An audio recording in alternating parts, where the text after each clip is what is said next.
Welcome to another episode of the Muscle Intelligence Podcast. I'm your host, Ben Pakulski. Thank you so much for joining me today. As always, I'm incredibly grateful to have you here, and we have another incredible guest for you.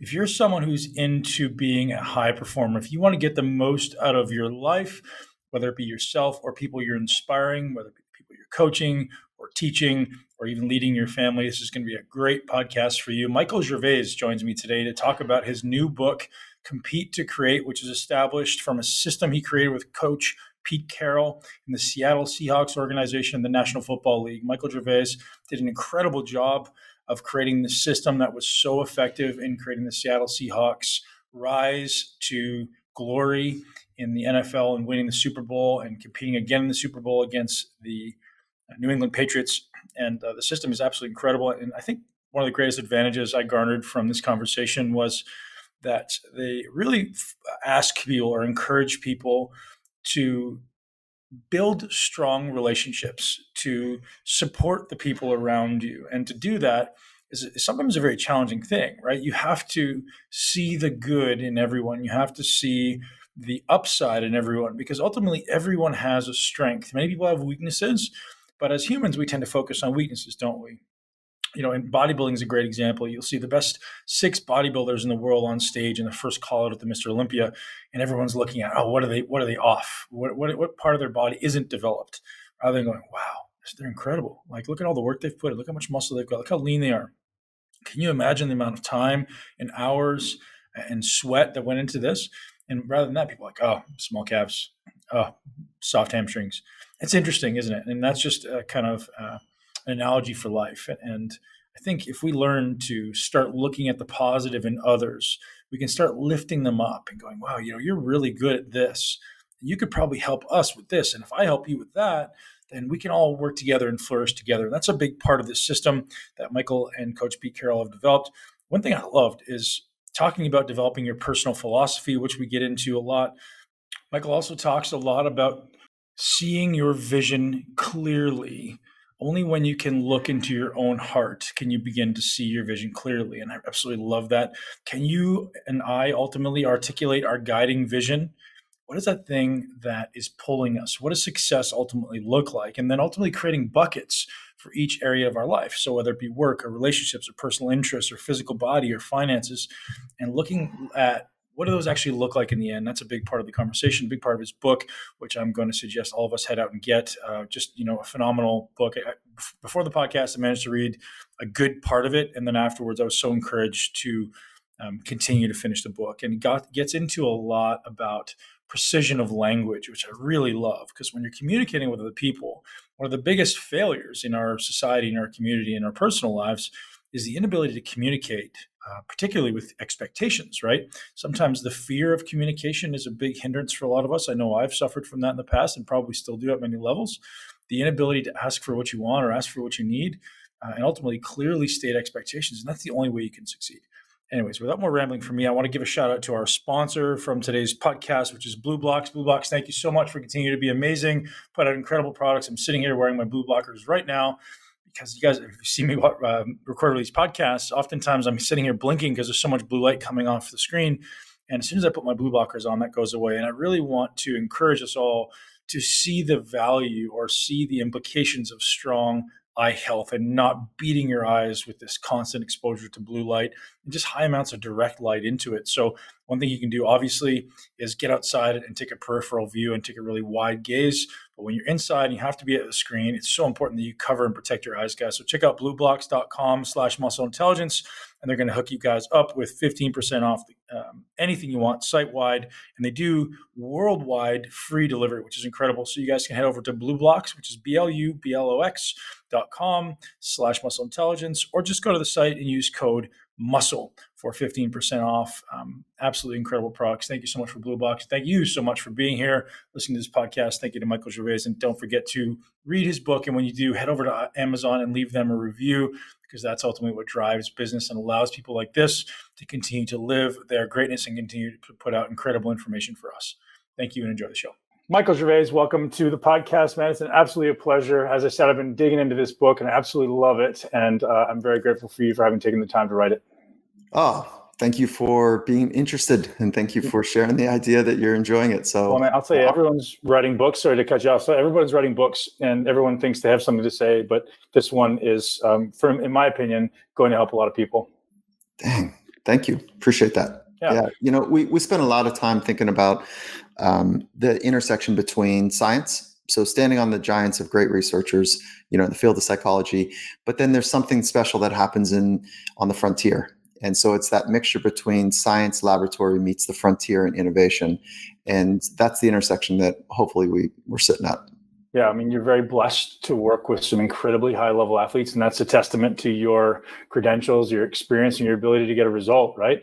And obviously, you and Coach Carroll have come up with this framework, and I think, from my perspective, even having read the first 2 chapters at that point, I was like, you know what, people need this, because I think one of the limiting factors in people is they don't have clarity on who they are and where they want to go, and it seems like that's really what you started off this framework with is like, hey, we're going to help you develop your personal philosophy. Can you tell us about that?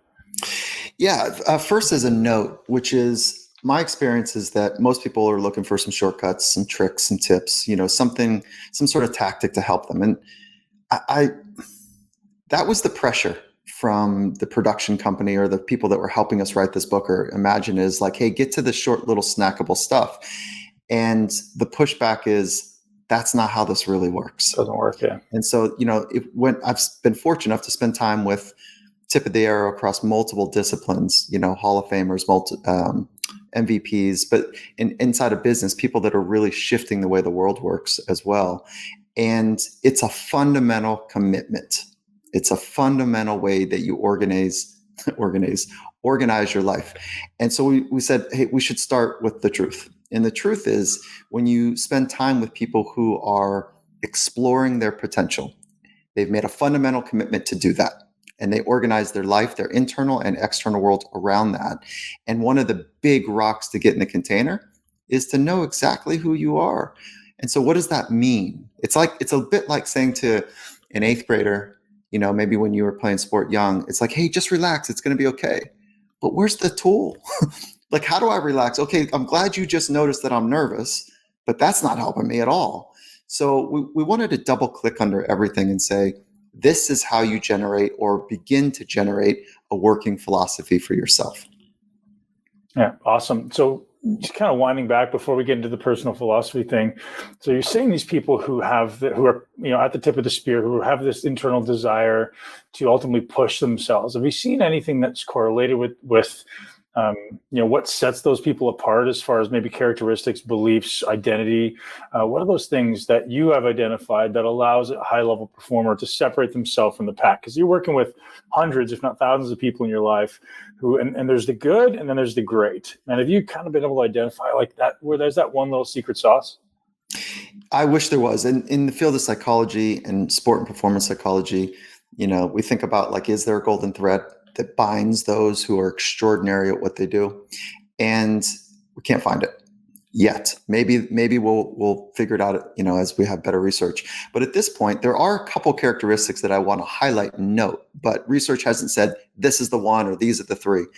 But there are a couple that are worth noting. One is, like I was saying earlier, a fundamental commitment toward potential, toward a mission, towards something that is so gripping and compelling that they wake up thinking about it. They're in hallways thinking about it. They're in their car driving thinking like it's so gripping. But how do we find that? Saturated. Well, that's actually really important, is that now if we double click under that, we're talking about passion. Okay, so it's this blend between passion and purpose. So let's do the science of purpose first, and then let's kick over to passion, because there's a misguided understanding of passion. But to do it right, purpose, the science of purpose has 3 components.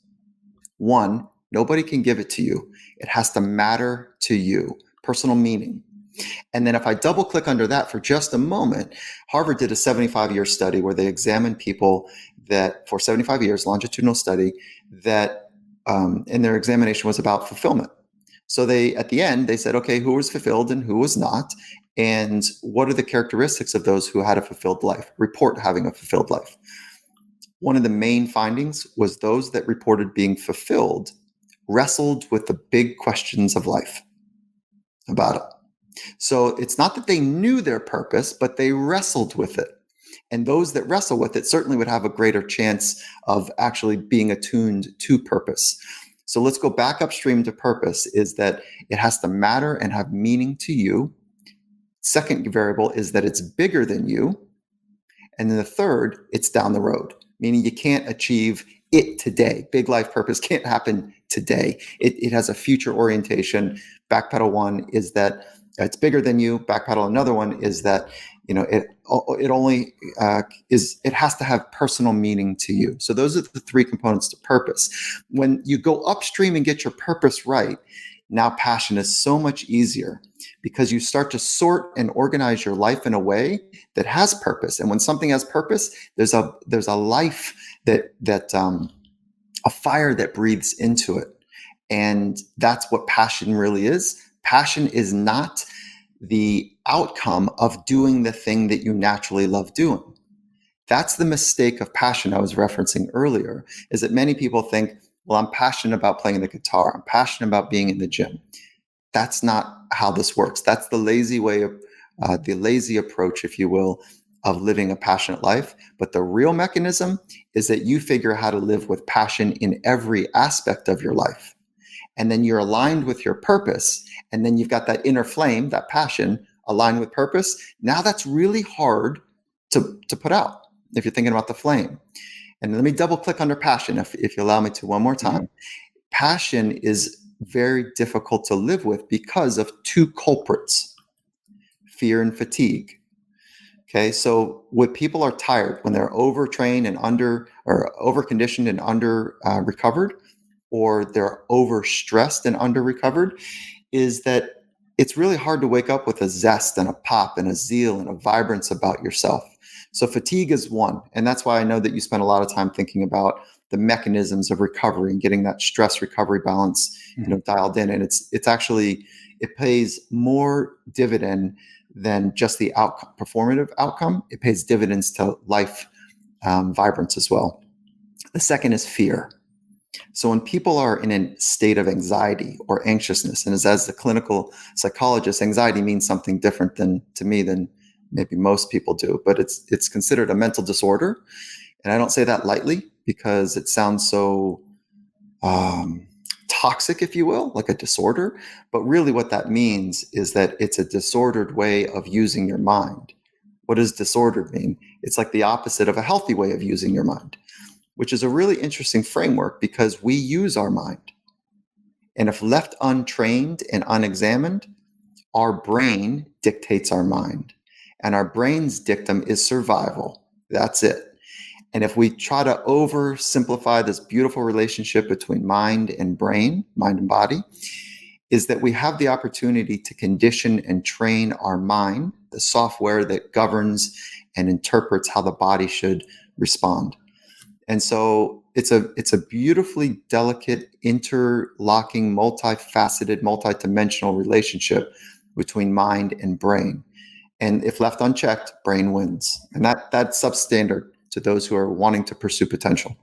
Gosh, that's so much unpacked, and that makes so much sense. It's just this, I've been kind of speaking about that recently. This idea that most people are allowing their brain or their mind to be created by the world around them, and it becomes this reactivity to the whirlwind of life. And rather than, like you say, if you're waking up every morning and you're fatigued and you're lacking the passion, sometimes it's just a result of giving yourself the permission to take a step back and take a foot off the gas and apply the brake a little bit and do those parasympathetic activities to be able to come back at life after 3 days or 2 days or whatever it is with that renewed zest and that renewed vigor, and make that your default state, right? If we're pushing the gas pedal down too much, the default state becomes, I'm always trying to grind. I'm always stuck in the grind. And then I'm always, like you said, anxious, and almost it becomes the state of, I can't do this because I'm too tired. And that becomes your default. Well, you're right on the money here, is that, you think about why, okay, on the world stage, and you well know this, we're not talking about working hard. Right. Like 99.5%, there's always the freaks that they're ripping whatever, eating pizza and burgers and jumping 42 inches and have a 40. Like there's always freaks. Right. And the rest of the elite, performers look at them like, that dude's a freak. And then, but for the most of us, we're not talking about working harder, because like let's take, for example, in the NFL, purpose, while people are in the NFL, purpose is really crisp. So every Sunday there's a purpose, there's a season's purpose, and it's really crisp. And people know that that purpose is bigger than themselves, so that we need each other. So then relationships become part of the DNA of ecosystems or teams or cultures that do extraordinary things. And then to your point, it's not about working harder, because now if that person over there is relying on me, there's kind of a check and balance system about hard work. And everybody recognizes intellectually you got to work hard to get to the special places. It is about intelligent recovery. Now, I'm not suggesting, though, that recovery happens, to your point, every 3 days. I'm saying thin slice recovery. It's a day-to-day rhythm. And when you get skilled at it, as I know you recognize, it is an hour-to-hour, a minute-to-minute approach to life. And so I don't want to freak people out, but the old model that I just need 2 weeks of vacation and I'll recover then, that's flat out broken.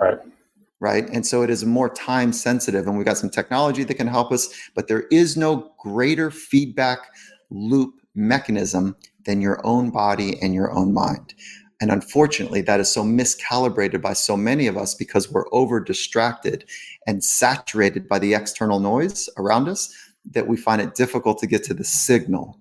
So psychology can work from this framework, the signal to noise ratio, SNR.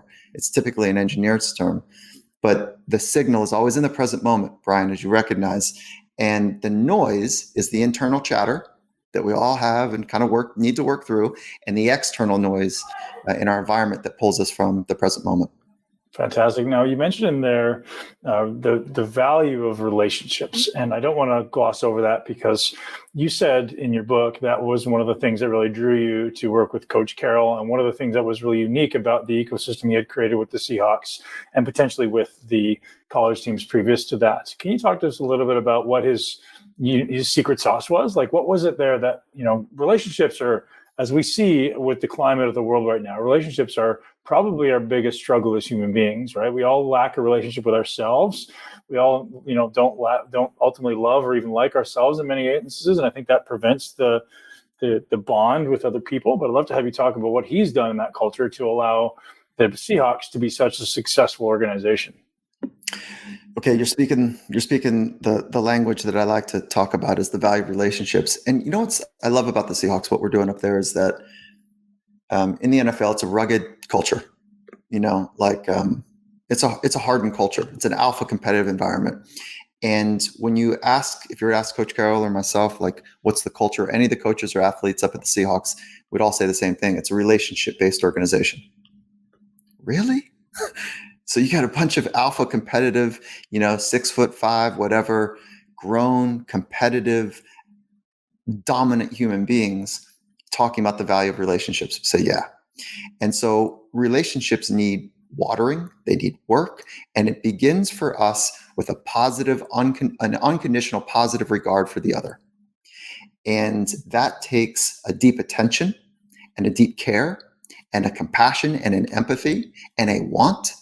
And almost like we learned this from Bill Russell, one of the great competitors of all time, comes in to talk to us, and he says, he was talking about what it means to be a great teammate. And so if you think about teammate as a corollary to relationship, that's cool, but it's so safe to say I want to be a great teammate. It's almost transactional. What sits underneath of it is a relationship. And he says, this is how I wake up. And this is one of the greatest winners of all time, Bill Russell. He says, when I wake up in the mornings, when he was competing, he says, first thing out of bed was, how can I be a great teammate too? And then he'd go through the names of the people he wants to be a great teammate to. That's a relationship. That's far greater than saying, like, how can I just be there when they need me? Or how can I just, something is something. How can I help my other community members be their very best today? And then if you double click underneath that one more level, the relationship with yourself, to your point, Brian, is paramount.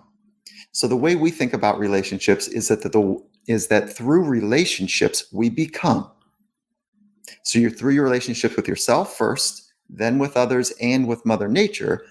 You are the constant iterative nature of becoming potentially your best self in this present moment. but it is through relationships we become. And then there's this concentric circle, this pebble in the pond ripple effect that takes place. And we are holding each other to our highest standards to be that man or woman that we know we potentially could be. How do you deal with potential? You got to get to the insights. You got to get to the brilliance and the flashes of what is true and beautiful and good and amazing and syncopated. You got to see that in yourself, embrace it, know it, and be in a community where other people can spot it. And that's probably one of your geniuses in your community, is that you're able to see potential in other people, hold them to that standard. And what we do is we pull on that thread a little bit and we say, hey, listen, let's have a conversation about what I think is possible for you. And then the athletes go, okay, what do you mean? And you say, well, what do you think is possible? And they go, well, let me come back to you. Right? Sometimes people need some time for that. But then I've already got this idea based on my disciplined approach to watch and observe without judgment and see if I can see sparks of brilliance. And then that becomes this calibrated conversation that we have to say, do you think that if you did that more often, where do you think that would take you? Oh, that's the mechanism that sits underneath, what potential is. So it's not this imaginary thing. It's something that has been realized, and then saying, well, what if that was more consistent? What would you feel like? Where would that take you? What would you be like? And so that's how we get to the mechanisms of potential. So do you have a process when somebody comes in? I'm guessing you guys there's a turnover, there's a churn of players. If somebody comes in, I'm sure they don't have, you said something to the effect of unconditional acceptance of the other players and of the team and trying to lift everybody up. And I'm sure you have players who come in who don't even have unconditional acceptance of themselves. So do you have a process of like, hey, here's kind of what we go through to create buy-in, or hey, here's how we teach you to start looking, and you say this eloquently and brilliantly in the book, is like, kind of just paraphrasing what you just said, is everyone inside of them has a spark of genius and brilliance, and teaching us as individuals to see that in everyone else. I think that would be an incredible way to change humanity, not just a system of a team, right? We could just look at everyone and see in every child, in every other person, like, yes, there's a spark of brilliance, there's a spark of genius. How do we help them develop that and flourish? Okay, so there's two parts to that. One is like the how, and then the mechanism, like an onboarding or integration. Let's start with that how for just a moment. Is that one, to have that unconditional positive regard for other also requires you to have deep focus and non-judgmental a non-judgmental approach to being able to observe and catch those brilliant moments, that are part of somebody's potential. And then how do you train deep focus and non-conditional approaches to observation? Mindfulness.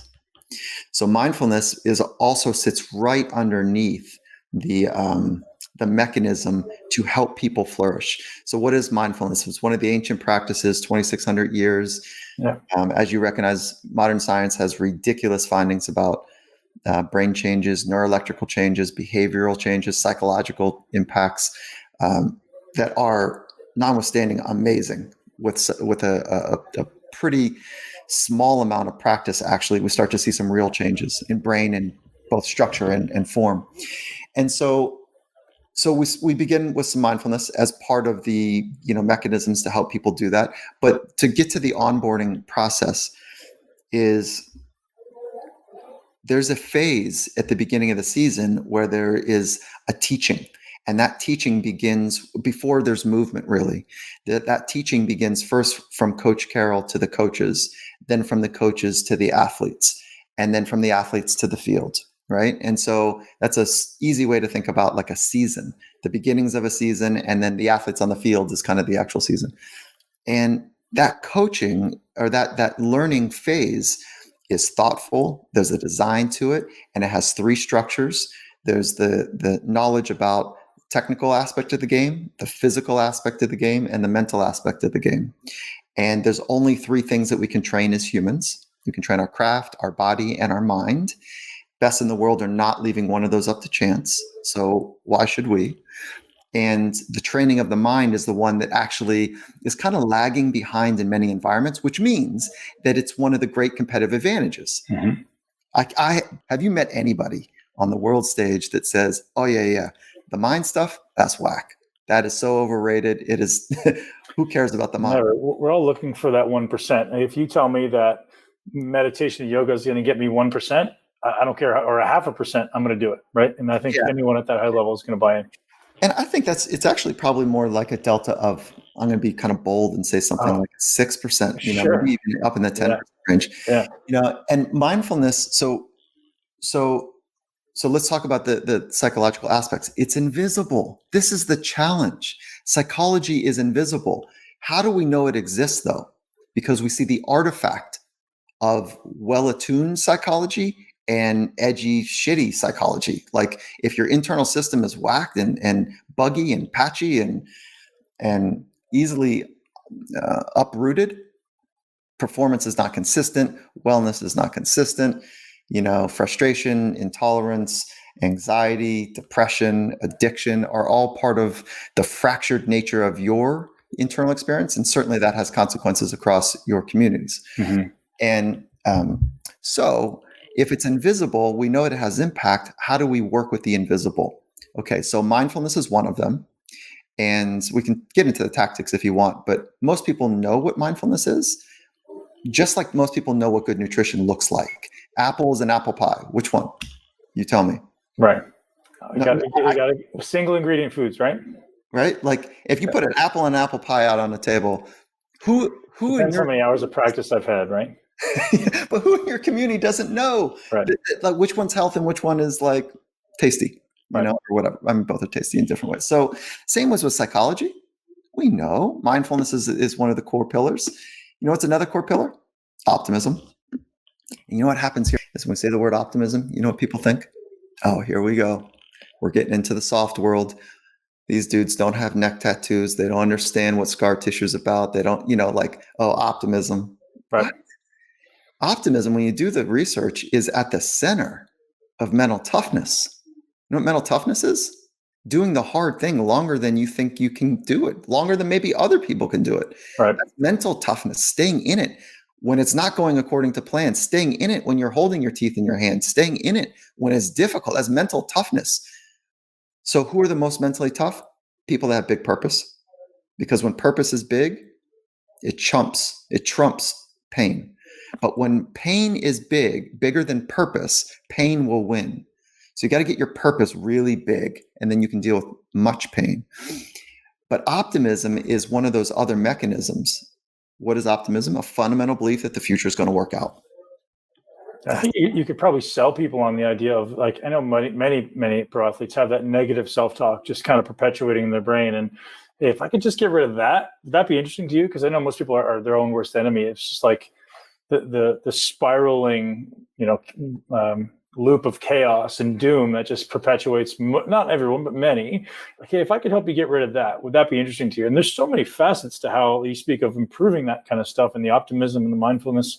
And that does come into conditioning, right? That does come into, like, what does your aerobic fitness look like? What does your health look like your body? People don't draw that correlation, but there is the physiological and the psychological components. And here's, if you oversimplify psychology, there's two main buckets: self-discovery and skill building. And so on the self-discovery, that's where it starts to feel, that's like philosophy building, purpose building. It starts to get like a little, I want to say intangible. I want to go back to that, but it lacks some shape for many people. We know it's really important. But on the skill building side, the mental skills, psychological skills, that's training. That's sets and reps. And just like you do sets and reps for squats or whatever for a different aim, most people are not trying to be world-class squatter. There's something else they're trying to do with that ability to move big weight quickly. There are some people, obviously, Olympic lifting, that's part of their aim. But all that being said, is there's sets and reps. Optimism is a set and rep training mechanism. And so if you want to become more optimistic, great. I want to share a story with you. Most people don't know they want to be optimistic, right? Because cynicism and pessimism has kept them safe. Yep. And I'm a big fan of this thought that what got you here is not going to get you there.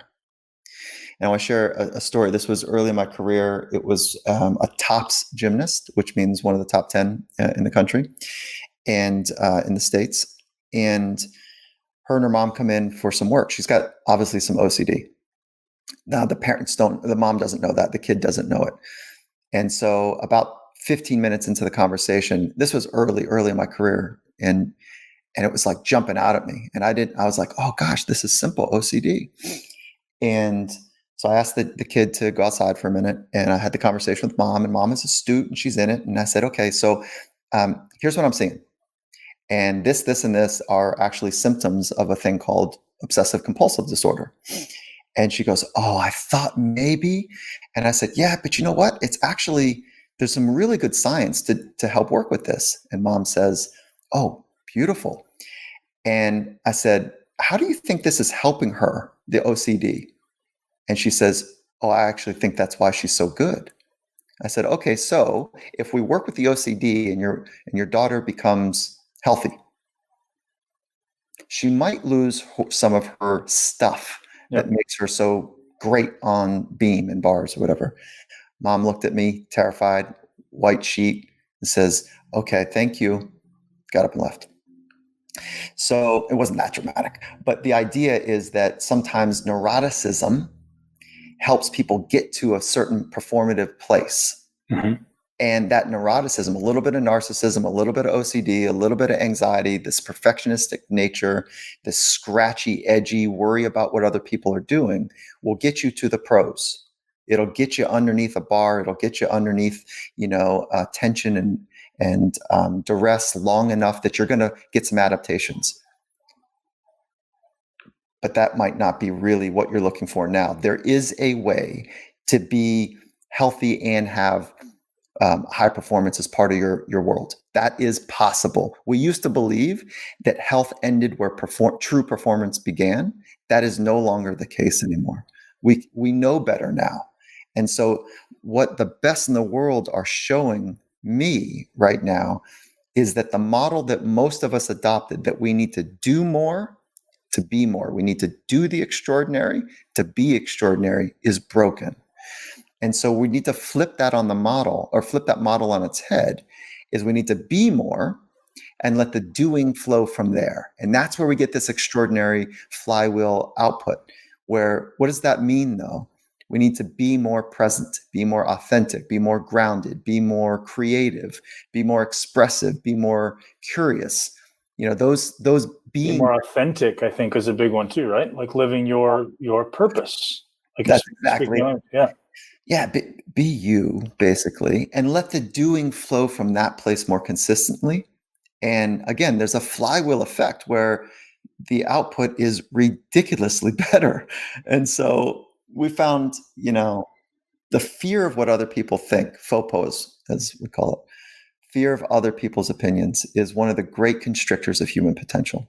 So it's funny, you speaking of that gymnast and the mom, ultimately, I think you just replicated my story as a professional bodybuilder. It's like I had all of those things and I had the inner dialogue that's what propelled me to where I got to. And I realized, like, God, this is terrible. Like, I hate this. And I was my own worst enemy. But it was also what got me to where I am. So speak to me about. So hold on real quick before we move on to that, is that let's say that you're coming up the ranks and you are a contender, but you haven't quite got to that place yet, but you're kind of in that second tier, in the first tier a little bit, and someone were to say to you, hey, kind of the way that you're using your mind can be better. And you go, yeah, I want better, I'm about it. And then you say, but wait a minute, you want me to actually not think about my competitors? Yeah, that's what I want you to do. I want you to focus on like being great inside of you, and not care about what they're doing. Wait. You want me to not have any kind of that anxious buzz that, like, actually it's a little tiring, but it actually gets me out of bed because of that worry? Yeah, that's right. Wait, you want me to not think about money and recognition and fame, and you want me to be more concerned with the arcs of personal growth and development and rapid iteration? You can still think about money and fame and all those things, but like have a bigger rock in the container that's about growth. Yeah. Okay, well, how do I do it? Well, you're gonna actually have to sit and write and listen to yourself and do mindfulness. So you're gonna need to be in conversations with wise people that are far better at the inner life than you are, and they're gonna tell you things you want to hear, because truth is hard. And that's your big work. So No. I just want to get back to the gym, dude. yeah. Like Well, so. I think there's a fine line between OCD and intentionality, right? When you speak of mindfulness, it's like my OCD could have very easily been transferred into just be intentional, right? And then realize intentionality can turn into growth rather than having to be obsessive. And I'd love to, assume what you just said right there was literally you're talking to me, man. So what does that look like to start that process of, hey, I'm right here on the cusp of greatness, but I didn't quite get there because what got me here won't get me there. What are my steps? Like, is it building the personal philosophy? Is it identifying all the things that I need to do objectively, intentionally every day to move me toward my goal? What are the steps? How do I get out of my own way, basically? That's a life pursuit. One. Okay. So self-discovery is a life pursuit. It's not once you write down your purpose, it's it forever. You might put some real work into it and water it over time, and it feels really good for the rest of your life. That can happen. But it is a life pursuit of valuing the inner life and understanding that the interior has like a 10x, impact on the exterior, the external world. I want to give you an analogy and share a story with you. Is that the analogy is that I want to say there's no steps, but I don't want to be a jerk about this. Like there's no 7 steps to whatever, right? But there are some things that you can do to kind of walk you towards better clarity, more internal, robust frameworks, and so it's a bit like the Panama Canal, like that interlocking dam system that it works together. And if there's a glitch in that interlocking thing, the tide doesn't rise properly to get the boats to be able to go across the dam. So I think the canal is a nice example for how the internal and external worlds work, but it also holds up as a metaphor, the internal world, because if you've got a really strong philosophy, you've got clear purpose in your life, you understand the mechanisms to work to work with for passion, meaning fear. You're working on the fear level, you're working on the fatigue level, but you're struggling with confidence. Okay, so now we got a hiccup in one of those dam arms. And confidence is part of the skills stuff, sets and reps. Confidence comes from one place and one place only. And it's what you say to yourself, but that has to be credible. So let's just say, like, this is why the 7 steps don't really work, is that if you're doing all this big lifting and you've got this little tiny small thing called confidence that you struggle with, well, we've actually got to go in and get that thing right before the other stuff can work well. Because you got purpose and all this stuff, you talk a big game in your living room, and then as soon as you get on stage, you start to unwind a little bit because your inner dialogue is more focused on what could go wrong rather than, this is a step on my purpose. And my purpose is much, much larger by definition of the science of purpose, much larger than this outcome on the platform or whatever. Okay, so let's now, I want to share a tactical story that I think will help you in your audience in this quest for clarity on steps. Michael Phelps' coach, Bob Bowman, was on the Finding Mastery podcast, and he says, let me tell you a story about Michael. He's works harder than anyone I know, but he's using his mind in a very sophisticated way, and he does a lot of mental imagery. And one of the ways he does imagery is that he doesn't only just see success. So to do imagery correctly, it's not just seeing an image, but it's inhabiting the way that you want to experience a future state. So you're using all of your senses, and you're bringing them to lifelike experience, lifelike levels, and that's a skill. Okay, so we need to build those skills to do that. But then he took it a step further, and this played out beautifully in his 2008, gold medal collection experience, where in training, he was seeing his goggles fill up with water on purpose by design, because he wanted some what if scenarios. What if my bathing suit ripped off? What if I miss a corner? What if my goggles were to fill up? And he spent time, not just checklist thinking, but inhabiting it. And so he would see his goggles fill up, and then that's a distracting thing. How do you adjust to it? And he played that over and over until he had a mechanism in his own mind of what a successful alternative route would be in that moment. You know what happened in 2008? Goggles filled up. Yeah. Yep. Okay, so now if we stop there, people the naive approach to the mind would say, oh, see, if you see it, it happens. That's not how this works. It's not that simple, right? If you see a red Porsche in your driveway, you're not going to get a red Porsche one day. Okay, those laws of attraction, like, it's much more complicated than that. But the point that I want to make is that he had an alternative, pre-prepared familiarity with something that could happen. He was that conditioned and dedicated to his purpose that he was spending time seeing himself and putting himself in difficult situations.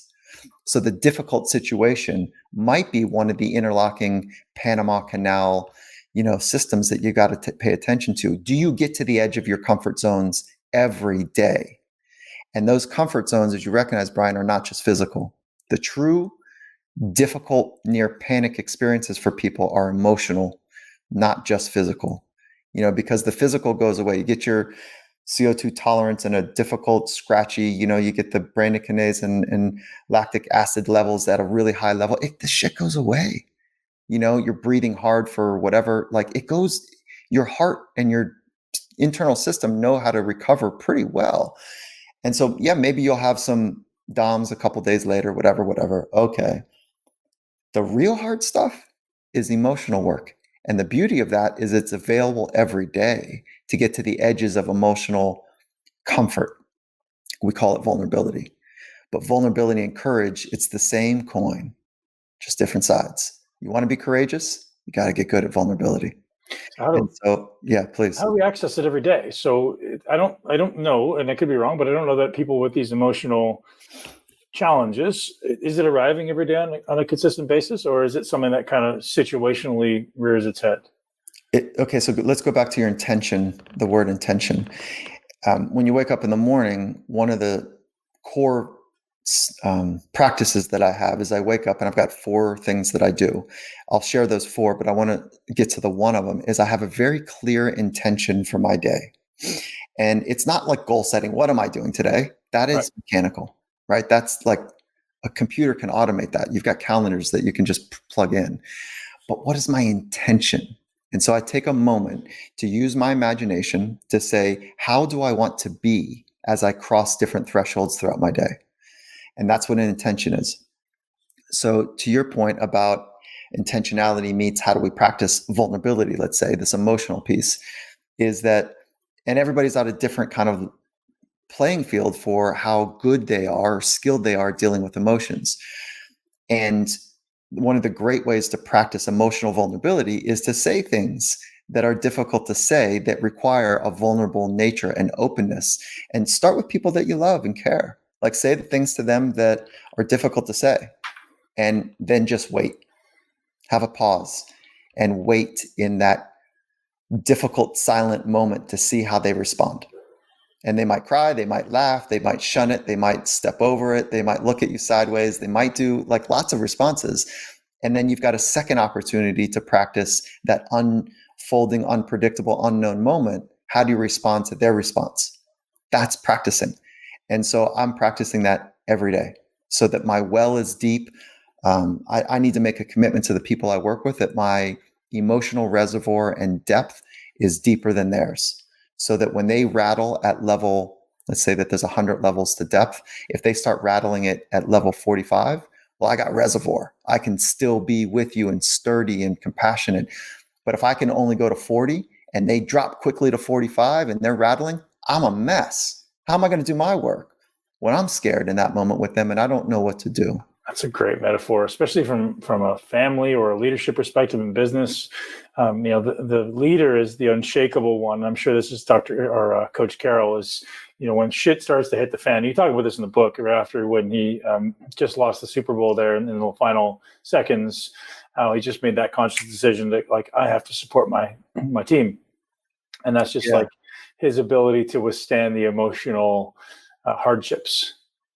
I mean, to look over at him. So I was on the sidelines for that moment, and the whole stadium, I don't know if you watched that game. I did. But yeah, the whole stadium was on their feet, electric. The neurochemistry exchange that was happening was outrageous. It was this dramatic run we were on where we were down, fighting back, clawing back. And from a series of miraculous turn of events and catches and plays by our quarterback and Jermaine Kearse, one of our receivers. And it was just outrageous that we're on the half-yard line. And the whole stadium was for sure betting that we're going to hand the ball to one of the great running backs in the history of our game, Marshawn Lynch. And guess who also thought that was going to happen? The defense. Bill Belichick. Yeah. So let me ask you a question. If you knew that you've got one of your strengths, just one of them, and their strength matched up, do you go head to head in that moment? Most people say, yeah. Right. And then there's the intelligent ones that say, well, what are the odds? What if you knew that we were 1 for 5 running the ball on the half-yard line, and they brought out their 400-pound alpha, largest humans you can imagine, and we were 1 for 5 for running from that line? Would you bring out your running back? You got to bring out something new. You got to bring out something new. Mm-hmm. And so even if that had an embedded risk in it, yeah. And so there's people right now that watch the game. They're like, no, you got to run the ball. Would you run it if you were only 20% successful? Would you really run it? And so anyways, it didn't turn out the way we hoped. And the ball was turned over in dramatic fashion on the half-yard line. The eruption in the stands were outrageous. Yeah. My heart dropped. And I look over at Coach Carroll. He's probably about 10 yards away from me on the sideline. And he's on his knees, not on his knees. His hands are on his knees, kind of that kind of classic coach stance, and his head drops. 1,000, 2 1,000, 3 1,000. His head comes back up. He stands up, and it was obvious he felt everything. And then talking to him later, and we talk about this in the Compete to Create book, is that the thought he had is, I got to be there for my guys. That's a beautiful testament to leading and being about it. So it's not like glossing it over, like, damn it, or blaming. How could you? It was, and not getting stuck in the feeling of pain, because it was right there. But you know what was right there? The next unfolding moment. There's no guarantees for anything. There's no guarantees that we're going to ever see each other talk together, each other again. There's no guarantees that your community members are going to be safe tomorrow, today. There's no guarantees, which for me is a beautiful practice of the fragility of life. And that helps me be more present in the places that I'm in and the people that I'm with. And so I love the chance to be able to talk about something that's hard. It's such a testament to Coach Carroll's integrity and his character, right? No wonder the guy's a championship coach, because most people are at that point don't even have the ability to focus on anything other than themselves. They go into this negative spiral of, woe me, I did this, I'm going to lose this, I'm going to get ridiculed, I'm going to get fired. So it's such a testament to someone who goes, you know what, I'm secondary right now to this unit. And that's why the unit's been a success. Yeah. And, he's walked the walk and talked the walk as well. And he's had his ups and downs. He's had his challenges. He's been fired plenty of times. He's had difficult experiences he's had in his life, and he's done that self-discovery work. So it's not like, oh, that woman or that man is born with high integrity, high character. No. There's some work they've done. Some of my favorite people, Brian, are those that have gone through recovery. They've gone to the bottoms. Mm-hmm. You know what? They did the internal work.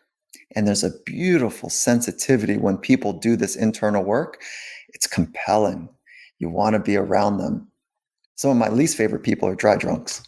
They're the drunks that are just not drinking, but they're freaking mess. It's like, well, the righteous dry drunk, like, oh my God. So I share that tongue in cheek, and sure. If you're a dry drunk, I got compassion for you too. So what are you doing right now during this incredibly unusual situation to help support your team, your tribe, to sustain through this emotionally challenging time? We need each other. The extraordinary is sport has taught us a couple things. The extraordinary is never achieved alone. So we need each other. And even individual athletes, there's a team behind the team behind the team, and it's a community effort. Now, when you go onto the or when you go onto the platform or whatever it is, like, you are alone, but nobody does it by themselves completely, so we need each other. So this is a beautiful time to double down on who are you, who are the man or woman you want to be. Let's just get really clear on that work. And then let's get to know our other people really well, because what happens for most teams, whether they are the Seattle Seahawks or the Compete to Create community or the Finding Mastery community, that in your community, Brian, is that if we're going to go do something together and we got a shared vision, that we tend to lock arms in the confines and the safety of our locker room, whatever that is. Sometimes a living room, boardroom, or locker room. We lock arms like, yeah, let's go. And then you know what happens when it gets hard? Somebody doesn't like it and they unfray. They pull their arm out. So we know that to go to that special, rare, thin herd space and place, we need to stay locked in and locked together.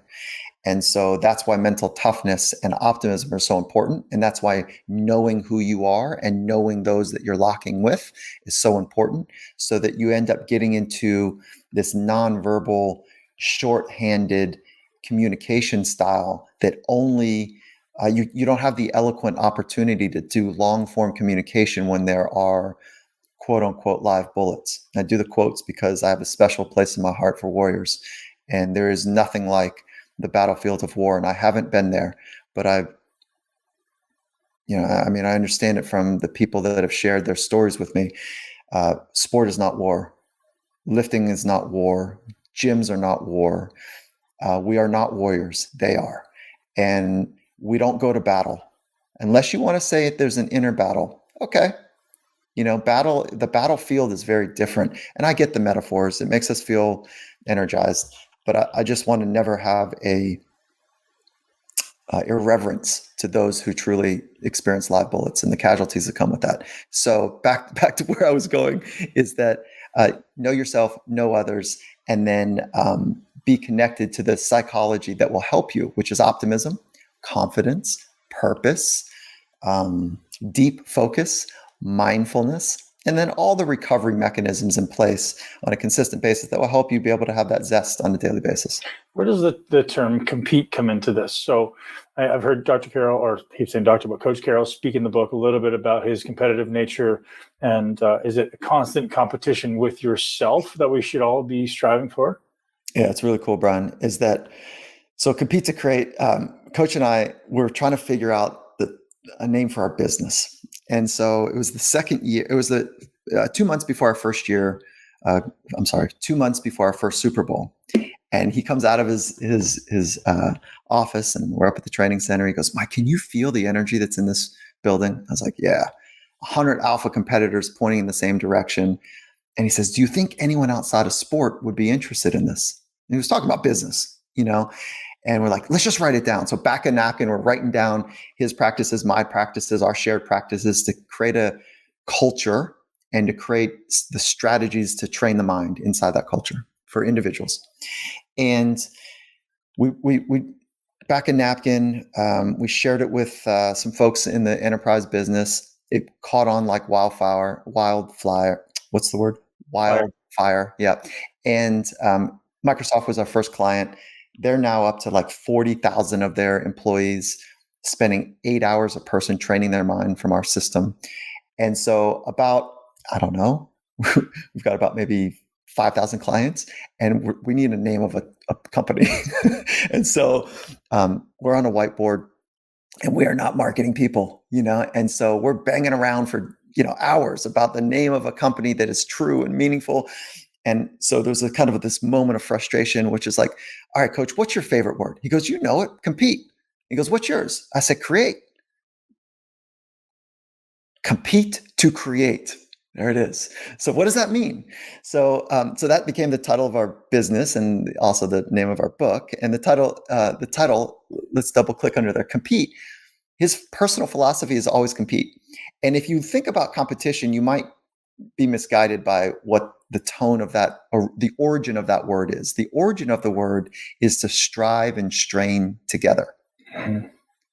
So it is an internal process that is works in tandem with others. Together, we're straining and striving together to be our collective very best. And thank goodness you're on the other side, and refining your craft, because that's going to help me learn where I'm weak and strong and how to get better. Okay. So the misguided notion of competition is that I'm straining and striving to be better than you. That's going to fall short. It'll work for a little bit. It'll fall short in the long haul. In this path of mastery, it will fall short. Now, the word create is born out of my philosophy, which is every day is an opportunity to create a living masterpiece. And so that is, I think, one of the beauties of being human, is that every day we can create a living masterpiece. And that the canvas is life, and you get to choose how you want to paint it. That's beautiful. Yeah, so cheesy and so true. Yeah, I say that all the time. I said every day I wake up as a blank canvas, and you can choose to put on there what you want, or someone else is going to come on and write all over your canvas if you let them, right? They're going to tell you what to do. They're going to teach you how to live your life. They're going to impact your consciousness and your thoughts. So it's so powerful to wake up every day with an intention, as you say, with an objective, having a routine to create your mind and take that mind with you to the world. Can you walk us through, just really quickly before we wrap up, creating that personal philosophy? Because you had some really good, useful guidelines I'd love to have our audience understand, because it seems like such an integral piece, and you narrowed it down to like, hey, it should be this really short, descriptive word about who I am, what I do, and how I can condensely articulate it in 30 seconds or less. So first, I want to say thank you for the space for letting me riff, and I want to say thank you. I appreciate that, Brian, because I came in this conversation like on fire a little bit, so I want to say thank you for, creating the space for me to roll. And on that note, a philosophy is not this highbrow, sophisticated thing. It is stripped down to, what are your guiding principles? What are your unwavering principles? And those principles are meant to shape your thoughts, your words, and your actions. So for Coach Carroll, it's always compete. So that is a drumbeat that is ever present for him, to compete to be a great dad, to compete within himself to be a great coach, a great friend, a great, lover. So that's how this works. And his is super simple to see it that way. What was Dr. King Jr.'s philosophy? It was about equality. How do we know that?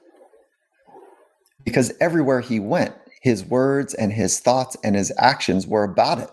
Malcolm X, same thing. Malcolm X, same thing.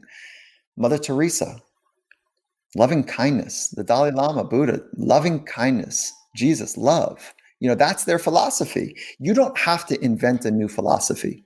You can borrow some of the greats.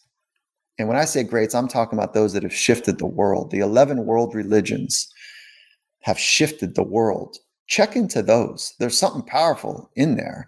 Whichever aspirational set of philosophies that you're ascribing to is essentially what religion is. There's a philosophical nature that is put into action. And you can also do the deep dive to say, okay, I want to see organically how I would express mine. And so how do you do it? Write, listen, and talk. Whatever structures are best for you. For me, it's a combination of all three. I talk with wise men and women that I'm fortunate enough to have in my life about the core principles that are unwavering to me until I get to some clarity. I write about it. It's a forcing function to choose words that, like, is this the right word? And then I spend a lot of time being mindful and meditating to feel and listen and explore in that nature. And then essentially you need to get it down on paper and pen, and in a form, and it obviously can be digital, but in a form that is something you can say, or certainly say, but move past memory into application. And the litmus test that I have for myself, and I want to share this with you, is, can you get it out under duress, in a dark alley at knife point? And if you've been in that situation, it's traumatic. I'm sorry to bring that up for you, but like, can you get it out at knife point? This is my philosophy. That's when you know you're on it.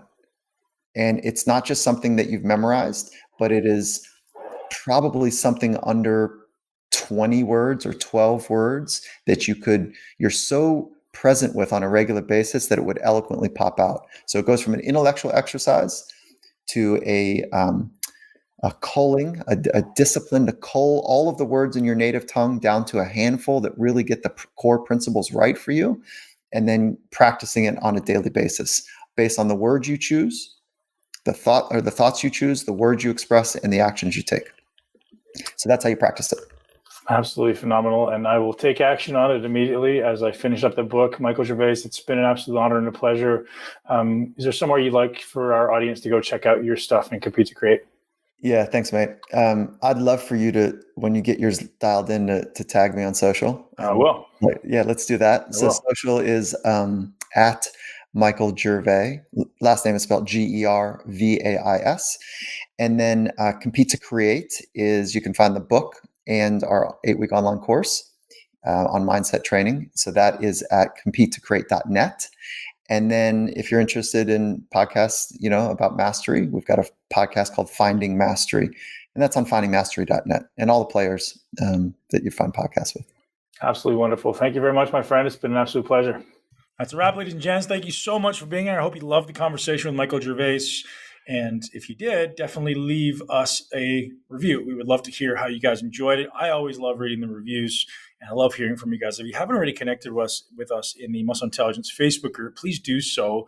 I'd love to hear from you. I'm in there as often as I can. I'm building a great team and a great community in there of like-minded people. Ultimately, it's not just about muscle, is it? It's about all the things that go into living your greatest life in a body that you absolutely love. And building muscle is a piece of it. I think building muscle is a great vehicle to learn about yourself, to learn about discipline, to learn about integrity, to start connecting with your inside. So I've often expressed my belief that exercise should and can be a meditative experience. If you're going in the gym and you're turning your workout into something that's mindless, so you're zoning out and you're just getting it done, or you're just gritting down and getting angry and getting pissed off and getting it done, you're literally anchoring that state, and that's going to become more and more prevalent in your life outside of the gym. So my suggestion to all of us is learn to go inside, connect with your body, challenge focus. When it becomes hard, don't quit, lean in, right? That's when we start to develop that neuroplasticity. And if you really want to start to change your brain and start to adapt, so when things get hard, your natural default is, I keep going. And not only do I keep going, but I keep going and I get better. I get better and better and better. And I get more focused. And when I'm done, I smile. And I smile because that anchors my dopamine pathway and says, this is a reward. This is not a punishment. That's so important for you guys. And if you don't already do that, try it. Let me know how it goes, because I've noticed personally and with hundreds of people now an exceptional benefit as far as your ability to appreciate going deeper into workouts and finding joy in that and actually anchoring it so that you want to go back into that place again. And the more you can learn to enjoy that place, the faster your results are going to be. A big piece of this muscle building endeavor, this life endeavor, is learning to lean in when it's hard, learning when you feel a little discomfort, knowing you're going to be okay. And there's some really interesting data around the greatest opportunity for progress lives inside your greatest obstacle. And if you're someone who tends to avoid those obstacles, exercise is a really good opportunity to practice in a controlled environment, leaning in when it's uncomfortable, right? Take a breath, calm it down, keep going, keep going, keep going. And that's the same in life. And when you do lean in, even if it's just that one extra minute, smile and reward yourself and congratulate yourself and say, hey, I wanted to quit and I kept going. Anyways, guys, I hope you enjoy the podcast. Another shout out to our sponsor, Blue Blocks. Thank you guys for supporting Blue Blocks. Thank you for Blue Blocks for supporting the podcast. BLUBLOX.com. Use the code MUSCLE. Get hooked up for you, your family, your friends. Feel free to share that code with anybody you know and love. And I appreciate you guys being here because I know you have a lot of options. So I'm super grateful for you giving me your time and ear. And always don't forget to subscribe to the podcast so we have immediate notifications around when this stuff drops. Thank you so much for tuning into Muscle Intelligence. If you enjoyed today's episode, please be sure to share it with at least one person you know. And make sure you're subscribed so you never miss an episode. This podcast is for information purposes only. The statements and views on this podcast are not medical advice. This podcast, including Ben Pakulski and the producers, disclaim responsibility for any possible adverse effects from the use of information contained herein. Opinions of guests are their own, and this podcast does not endorse or accept responsibility for statements made by guests. This podcast does not make any representations or warranties about guest qualifications or credibility. This podcast may contain paid endorsements or advertisements for products or services. Individuals on this podcast may have a direct or indirect financial interest in products or services referred to herein. If you think you have a medical problem, consult a licensed physician.